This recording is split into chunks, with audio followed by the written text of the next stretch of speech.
మొత్తానికి నిర్ణయించుకున్నారు. నాకు నా బిడ్డని దూరం చేయాలని నిర్ణయించుకున్నారు.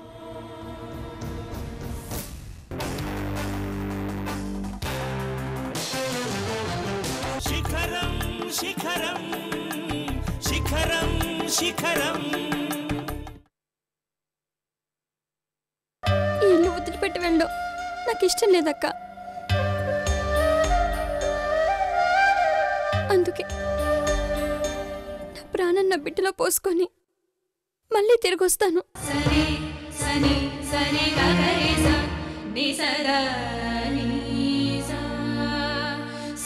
గౌతమి,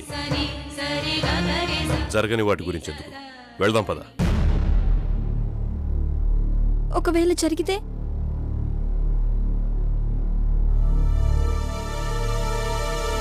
సరే, మాట్లాడనివ్వండి, మనసారా మాట్లాడనివ్వండి.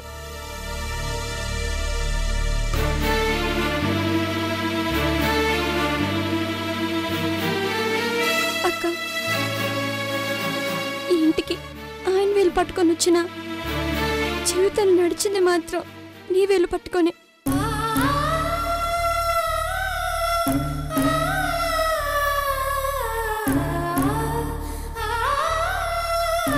నేనెప్పుడు నేను అనుమానించలేదు, అనుమానించలేను కూడా. నీ భర్తని, నీ బ్రతుకుని అన్నిటినీ పంచుకున్నాను.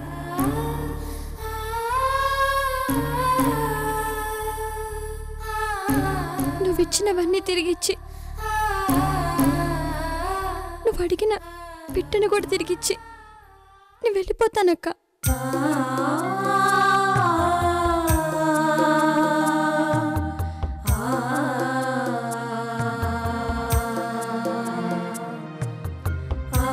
నువ్వు జాగ్రత్త అక్క.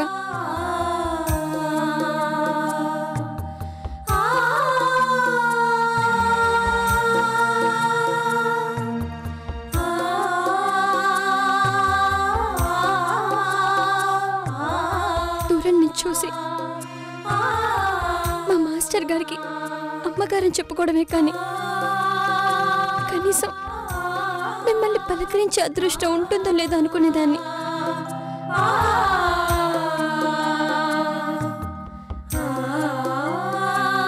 అలాంటిది మీ ఇంటి కోడలయ్యాను.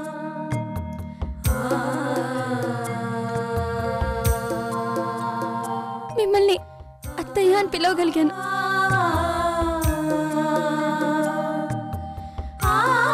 ఈ అదృష్టం చాలు నాకు.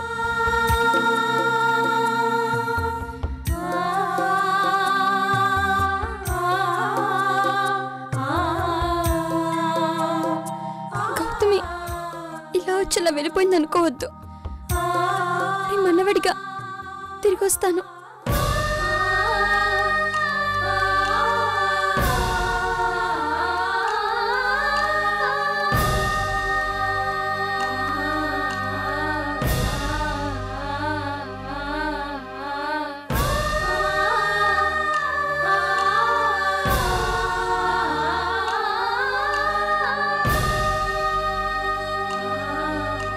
ఉంటానత్తయ్య.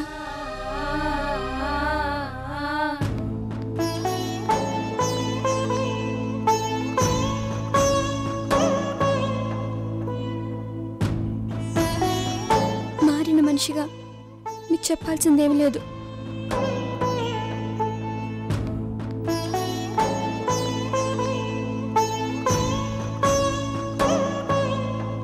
ఇంట్లో అయిన తర్వాత మీరే.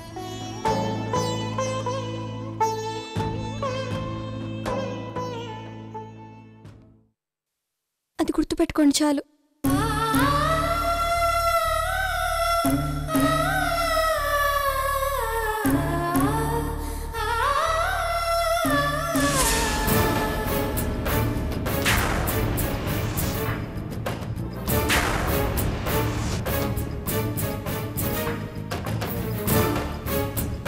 మీతో కొంచెం మాట్లాడాలి.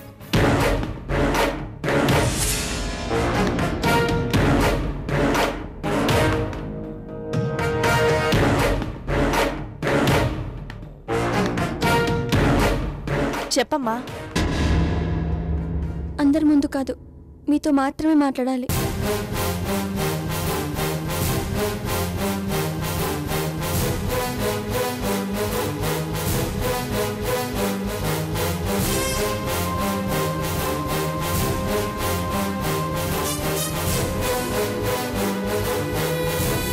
వెళ్ళమ్మా.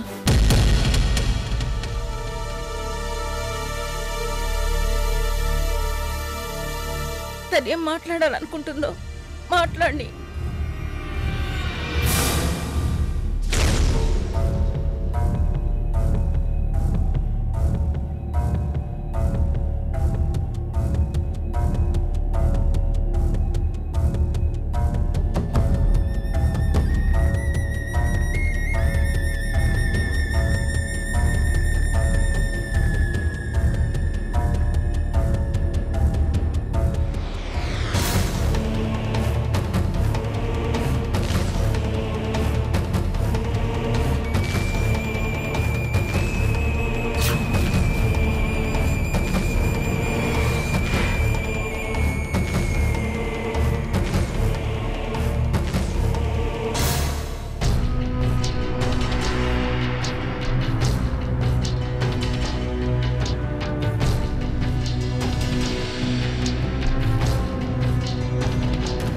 నిజంగా నువ్వు మారావా?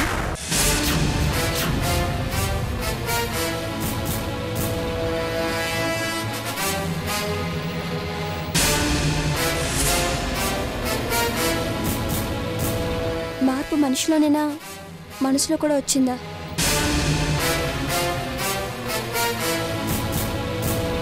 ఇంట్లో ఎన్నో సంఘటనలు జరిగాయి.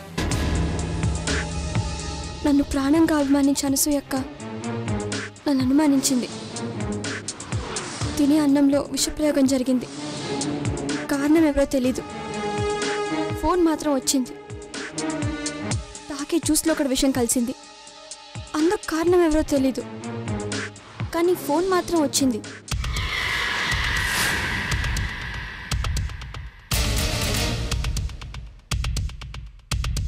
నాకు ప్రసవగండం ఉందని తెలియకముందు ఇంట్లో చాలా జరిగాయి. రోజుకో భయం, రోజుకో గండం.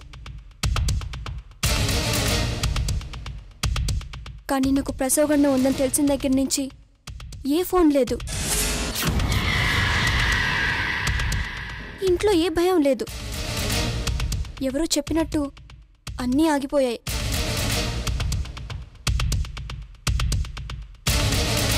కారణం నువ్వని అనట్లేదు.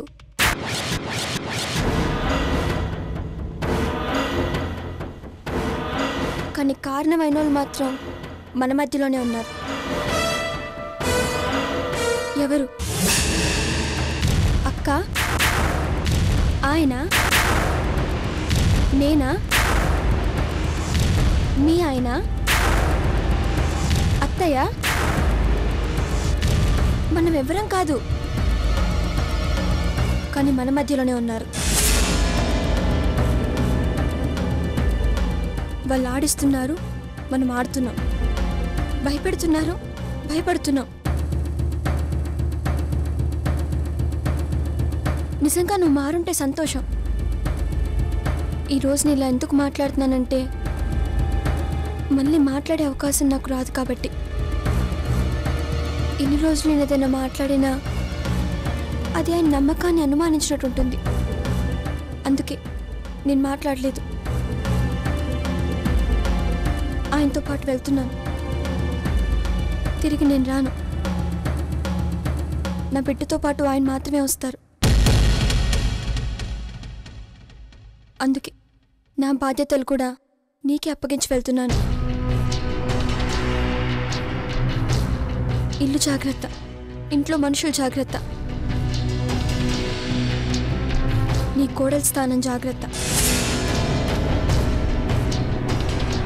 ఇదే నా చివరి మాట. జాగ్రత్త.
మనం ఎక్కడికి వెళ్తున్నామండి? వెళ్తున్నాంగా, ముందే తెలుసుకొని చేసేదే ఉంది. పుట్టి పెరిగిన ఊరు వదిలి వెళ్తున్నాం. ఎక్కడికి వెళ్తున్నామో తెలుసుకుందామని. వెళ్లే వరకు తెలియాల్సిన అవసరం లేదు. వెళ్ళాక కూడా ఇంట్లో వాళ్ళకి చెప్పాలని ప్రయత్నించకు. ఈ మనుషుల్ని, జ్ఞాపకాల్ని ఊరి పొలిమేరలోనే వదిలే. కొత్త చోట కొత్తగా ఉండడానికి ప్రయత్నించు. ఈ చిన్న బ్రతుకులో ఎన్ని మార్పులో కొత్త కొత్తగా బ్రతకాల్సి వస్తుంది.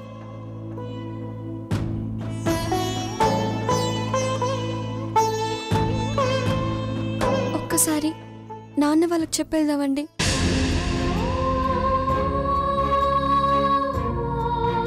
ఎందుకు? వాళ్ళని బాధపెట్టడం అవసరమా? చివరిసారిగా నాన్న వాళ్ళకి ఒక్కసారి చెప్పేద్దామండి. గౌతమి, ఫస్ట్ నీ ఆలోచన విధానం మార్చుకో.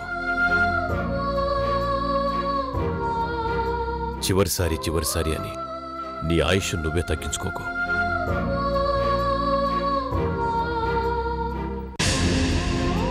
పోనీ నా సంతోషం కోసం ఒక్కసారి చెప్పేద్దామండి. సరే.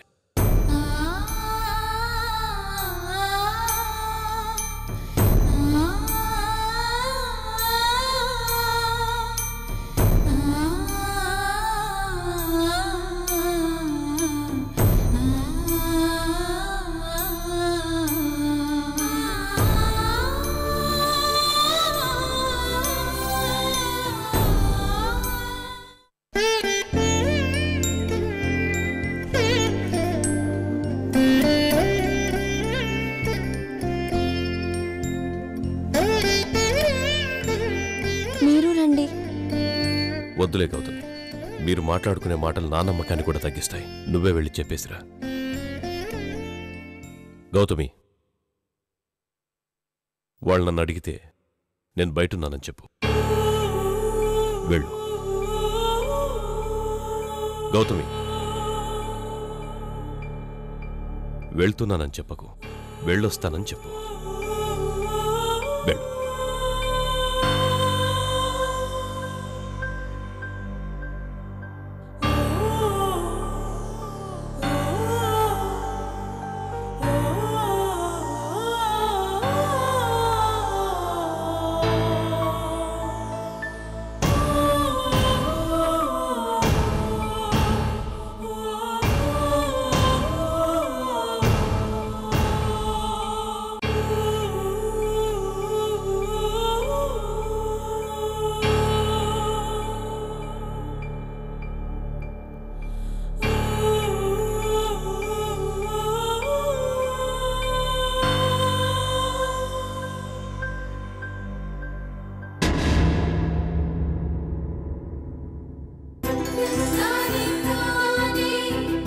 అమ్మా గౌతమి, ఎలా ఉన్నావమ్మా? అల్లుడు గారు రాలేదా? వచ్చారు నాన్న, బయట కారులో ఉన్నారు. నేను వెళ్ళి పిలుచుకొస్తానమ్మా. నాన్న, ఏమ్మా? ఆయన రారు నాన్న.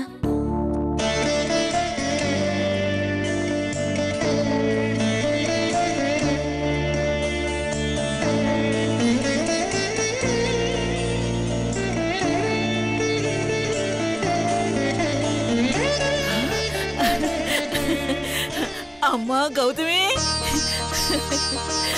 అమ్మా గౌతమి, ఎలా ఉన్నావు తల్లి? బాగున్నాను. బాగున్నావా? గౌతమి, ఎలా ఉన్నావు? అబ్బాయి తెలిసిందంటగా. ఇప్పుడు ఎలా ఉందమ్మా ఇంట్లో? అనసూయకేం ఇబ్బంది పెట్టడం లేదు కదా?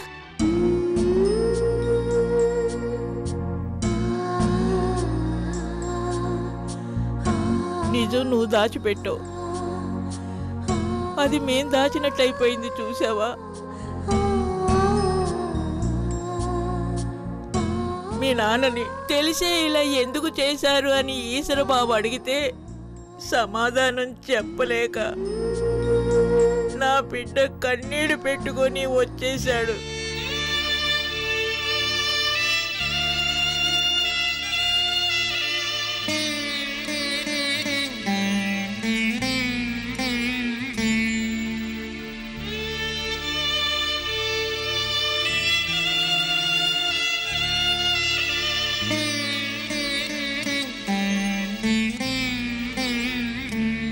ఇక ప్రశ్నలు సమాధానాలు ఏ ఉండవు నాయనమ్మ. పరిష్కారం దొరకబోతుంది. ఏమిటమ్మా నువ్వు అనేది? ఈ బాధలకి నన్ను దూరంగా తీసుకెళ్లాలని మీ అందరికీ దూరంగా తీసుకెళ్ళిపోతున్నారు.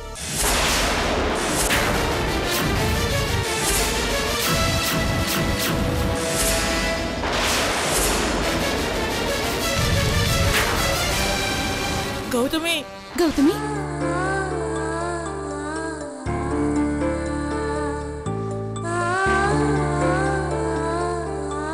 దూరంగా తీసుకెళ్ళటం ఏంటమ్మా? అవును నాన్న, చనిపోతానని గుర్తు చేసే వాతావరణంలో ఉంటే నిజంగా అదే జరుగుతుందని ఎక్కడికి తీసుకెళ్తున్నారో కూడా చెప్పకుండా నన్ను దూరంగా తీసుకెళ్తున్నారు.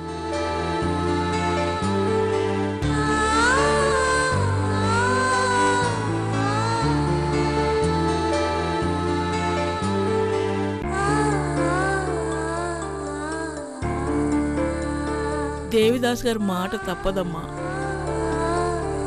దేవుడు రాసిన మాటను తప్పించాలి అంటే సప్త సముద్రాల అవతల దాచిపెట్టినా సాధ్యమవుతుందా అమ్మా? ఆయన నమ్మకం అయింది. పిట్ట పుట్టాక పిట్టతోనే తిరిగి వస్తామని, అనసూయక్కను కూడా కాదని నన్ను తీసుకెళ్ళిపోతున్నారు.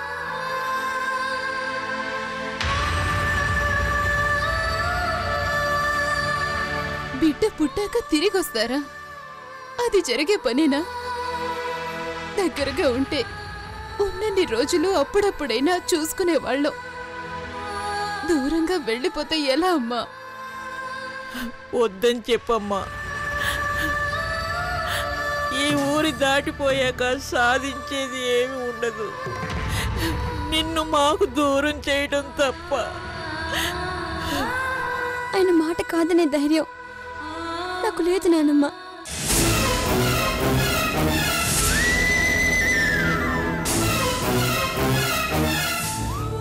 చివరిసారిగా మీ నాన్నని మాకు అప్పగించడానికి వచ్చావా అమ్మా?